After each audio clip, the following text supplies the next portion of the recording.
Army training එකක් අතර අහස්යෙන් වැටෙන අභිරහස යන්ත්‍රයක් සෙබළුන් සියල්ල මරන්න පටන් ගන්නවා. ඔහුගේ තුවක්කුවල ඇත්තමුන්න නැහැ. ඒ නිසා එම යන්ත්‍රය නවත්තන්න හැකි වෙයිද? අද අපි බලන්න යන 2026 නිකුත් වුණ ක්‍රියාදාම විද්‍යාකල්පිත ලස්සන කතාවක්. ඇෆ්ගනිස්තාන් පාරක් කරා ඇමරිකානු හමුදා වාහන පෙළක් ඔහුගේ කඳවුරට යමින් ඉන්නවා. ඔය අතර රේඩියකට හදිසි පණිවිඩයක් එනවා. ඒ ඉදිරියෙන් ගිය වාහන පෙළක වාහනයක් පාර මැද නතර වෙලා තියෙනවා කියලා. ඒක ගිහින් පරීක්ෂා කරන්න කියලා තමයි කියන්නේ. ඔවුන් යනවා අදාළ ස්ථානයට.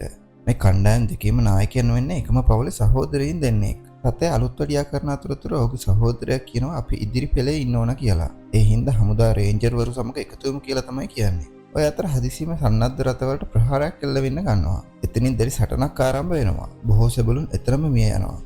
කරගන්න කිසිම දෙයක් ඉතුරු වෙන්නේ නැහැ. ට්‍රක් රථ දිගටම පිපිරෙන්න ගන්නවා. සැරයෙන්වරේ ආවරණය වීමට දිව ගියත් පිපුරුමින් ඔහු බිම වැටෙනවා. ඔහුගේ කකුලට ලෝහ කෑල්ලක් වැදිලායි තියෙන්නේ. ඒක කකුලෙන් අයින් කරලා වටපිට බැලුවත් ඔහු දැනගන්නවා ප්‍රහාරයෙන් දිවි ගලවාගත් එකම කෙනා ඔහු කියලා. ඔහු තම සහෝදරයාගේ පැත්තට බඩ ගාගෙන ගියත් දකින්නේ ඔහුගේ නිසල මල සිරුරයි. ඊළඟට අපිට පෙන්වන්නේ එම සිදුවීමෙන් අවුරුදු දෙකකට පසුව එම සෙබළ ආමි රේන්ජර් ට්‍රේනින් එකට ජොයින් වෙනවා. මේ පුහුණුව ඉතාම දුෂ්කර එකක්. මේ සෙබළුන්ට නම් වෙනුවට නම්බර්ස් තමයි දෙන්නේ. ඔහුට හම්බෙන නම්බර් එක 81. පුහුණුව සති 8ක් පුරාවට පවත්වනවා. එතනදී ඔවුන්ට චිත්ත වේගය, ශාරීරික හා මානසික ශක්තිය පරීක්ෂා කිරීම තමයි සිදු කරන්නේ. ඔහු පුහුණුවේදී ඉතා දක්ෂ ලෙස වැඩ කරනවා. නමුත් ඔහු තවමත් ඔහුගේ සහෝදරයාගේ මරණය අමතක කරලා නැහැ. මේ පුහුණුව ෆේල් වෙන අය ඒකෙන් අයින් කරලා දානවා. ඔහොම ඉතාම අමාරු ටාස්ක් ගොඩකින් පස්සේ ඉතුරු වෙන්නේ කීප දෙනෙකුගේ කණ්ඩායමක් විතරයි. පුහුණුවේ අවසානයේ ඔවුන්ට අවසාන මිෂන් එකක් දෙනවා. ඔවුන්ට කියන්නේ වනාන්තරයේ තියෙන අභිරහස් එයාක්‍රාෆ්ට් එකක් විනාශ කරන්න කියලා. ඔවුන් ට්‍රේනින් එක්සර්සයිස් එකක් කියලා තමයි හිතන්නේ.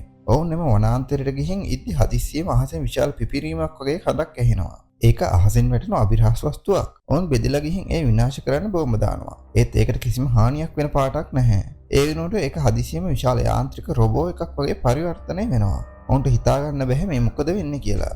ඒ එක්කම ඒක වටේම ස්කෑන් කරන්න පටන් අරන් සෙබළුන්ට වෙඩි තියන්න ගන්නවා. ඔවුන් ඒකෙන් පැන යන්න උත්සාහ කෙරුවත් කීප දෙනෙක් ඒකෙන් මරණයටපත් වෙනවා. ඒක එතනින් නවතින්නේ නැහැ. මේ යන්ත්‍රය ඔවුන් ඉදිරියට සෙමින් එන්න පටන් ගන්නවා. ඒක සාමාන්‍ය රොබොට් එකක් වගේ නෙමෙයි. ඒක අධි ශක්තියක් තියෙන සම්පූර්ණ යුද යන්ත්‍රයක්. ඒක ඉස්සරහින් ලේසර් වගේ බලවත් ප්‍රහාර එල්ල වෙනවා.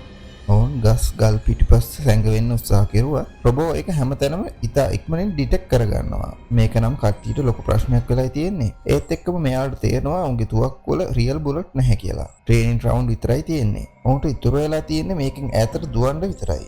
එතන තියෙන බැවුමකින් කට්ටිය පහළට වැටෙද්දි කීප දෙනෙකුට බරපතල තුවාල සිද්ධ වෙනවා. ඒ අතර නම්බර 81 ආයෙත් උඩට නගින්න ගන්නවා. ඒ ජීවිත බේරගත්ත අය ඉන්නවද බලන්න. ඒත් ඒකෙන් වැඩක් වෙන්නේ නැහැ. ඉතුරු අය කොම මැරිලා. ජීවිතේ බේරගත්ත කෙනෙක් වුණත් එයාව යන්ත්‍රය ඇවිත් මරලා දානවා. කට්ටියට දැන් ඉතුරු වෙලා තියෙන පුළුවන් තරම් ඈතට බේරලා යන එක විතරයි. යන්ත්‍රයත් පස්සෙන් පන්නන එක නවත්තන්නේ නැහැ. අවසානයේ සෙබළු කීප දෙනෙක්ගේ ජීවිතය විතරයි බේරෙන්නේ. නම්බර් 7ගේ කකුලට දැඩි ලෙස හානි වෙලයි තියෙන්නේ. කොහොම හරි ඔවුන්ට තේරුම් යනවා ඒක එයාලගේ මිෂන් එක නෙමෙයි කියලා. ඒකෙන් බේරෙන්න ළඟම තියෙන ගමට යන්න තීරණය කරනවා. ඔය යන අතර හම්බෙන්නේ විශාල ගඟක්. ඒකෙන් යන්න අනිත් අය අකමැති වුණත් නම්බර් 81 ලණුව අරගෙන ගඟට පනිනවා.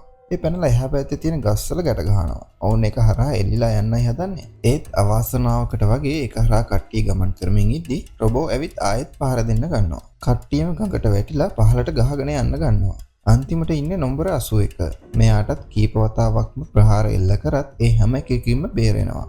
ඔවුන් එතනිනුත් බේරිලා කඳු සහ වනාන්තර හරහා පැය ගාණක් ඇවිදලා අවසානයේ ගමට ළඟා වෙනවා. ඒත් එයාලට දකින්න ලැබෙන්නේ හීනකින්වත් හිතපු නැති දෙයක්. ඒ රොබෝ එතනත් විනාශ කරලායි තියෙන්නේ.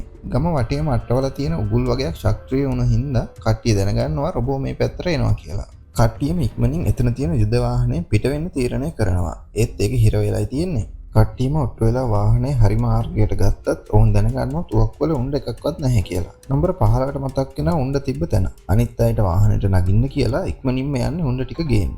ඒත් ඒ වෙනකොටත් රොබෝ කිට්ටුවටම ඇවිල්ලා ඉන්නේ. උණ්ඩ ටික අරගෙන ආපහු එද්දි රොබෝ එල්ල කරන ප්‍රහාරයෙන් ඔහු මැරෙනවා. ඒත් උණ්ඩ ටික ට්‍රක් එක ඇතුලට විසි කරන්න පුළුවන් වෙනවා.